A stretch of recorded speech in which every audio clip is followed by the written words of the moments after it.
February in Poland is unique. You have Valentine's Day, the peak of romance.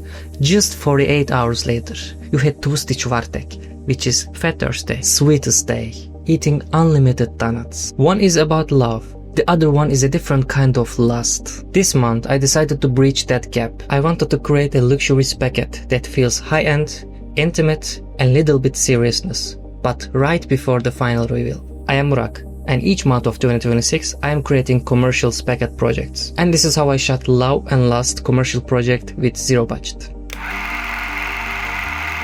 The challenge with Valentine's Day ads is that they can get cheesy. To avoid that, I focused on three things: intimacy, desire, and the color. Now you already know that I live in Poland, and in Poland, Fat Thursday is viral sensation. I realized that the way people look at their romantic partner and the way that they look at the donuts are very similar. It's all about desire. So the strategy was simple: do not show donuts. I wanted the audience to think that they were watching a luxury jewelry or a perfume ad. So the talents are donuts. And by keeping them hidden until the end, I could play with an high fashion and erotic vibe without it feeling out of place.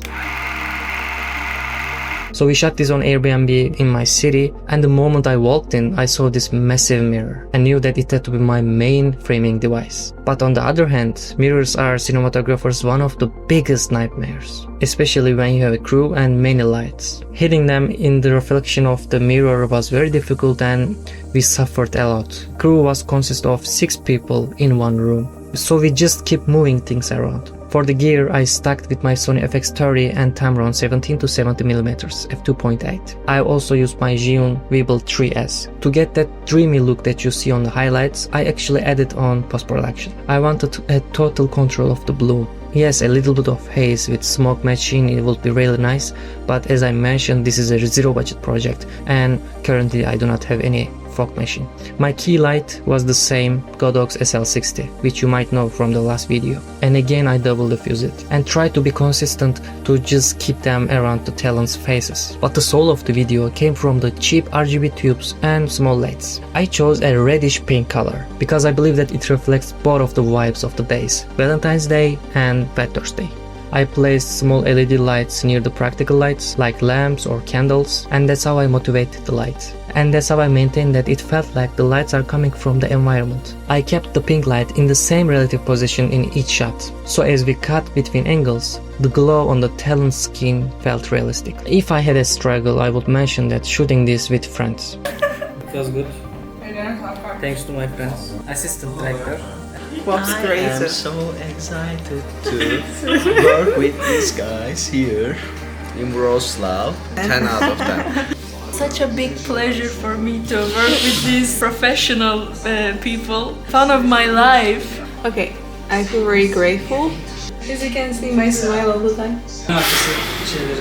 Nervous? Nervous. Not because of the work ethic, but they were simply my friends. Filming friends is great because they're free, but they didn't know anything about what we're gonna shoot until they arrived. But a little wine helped everyone relax. But my real struggle was more technical. So there is this scene when girl is opening the bag. For this scene I wanted 100 FPS slow motion shot, and on FX30 going from 25 FPS to 100 FPS meant that I need to quadruple my shutter speed, and it's for maintaining the 180-degree rule. And after doing it, I realized that I'm starving for the light. My dual native ISO on FX30 is either 800 or 2500, so I pushed it to 2500, but even with my all lights on, the outcome was noisy. So it was a good lesson for me, because I realized that the more light means the more control and the more peace.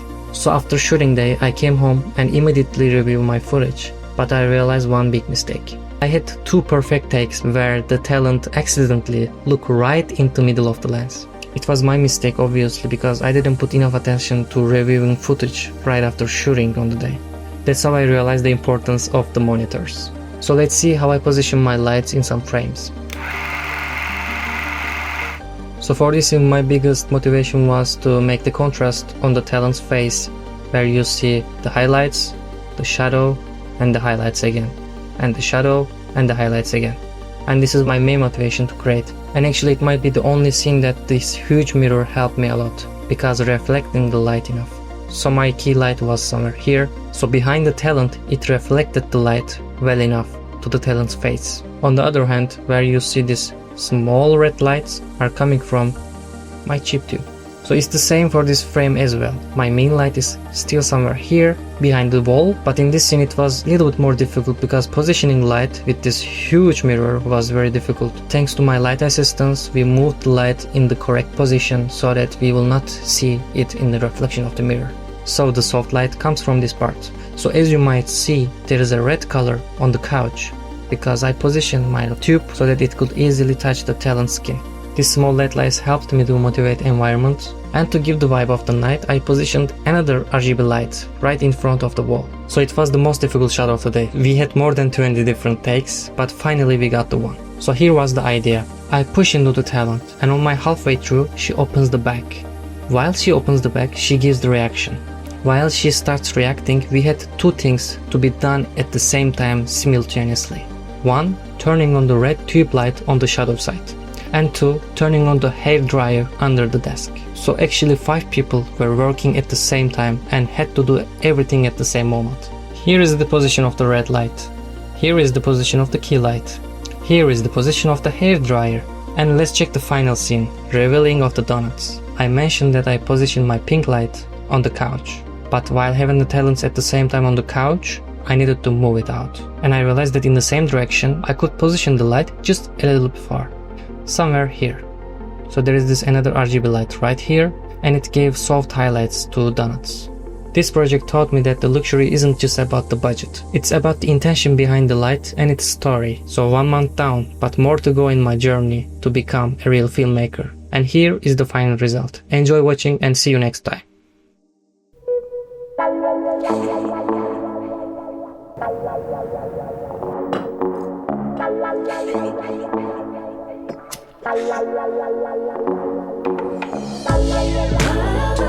The weight is heavy.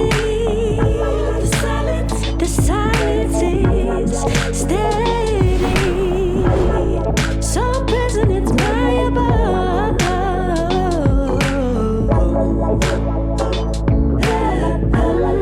Is the elephant in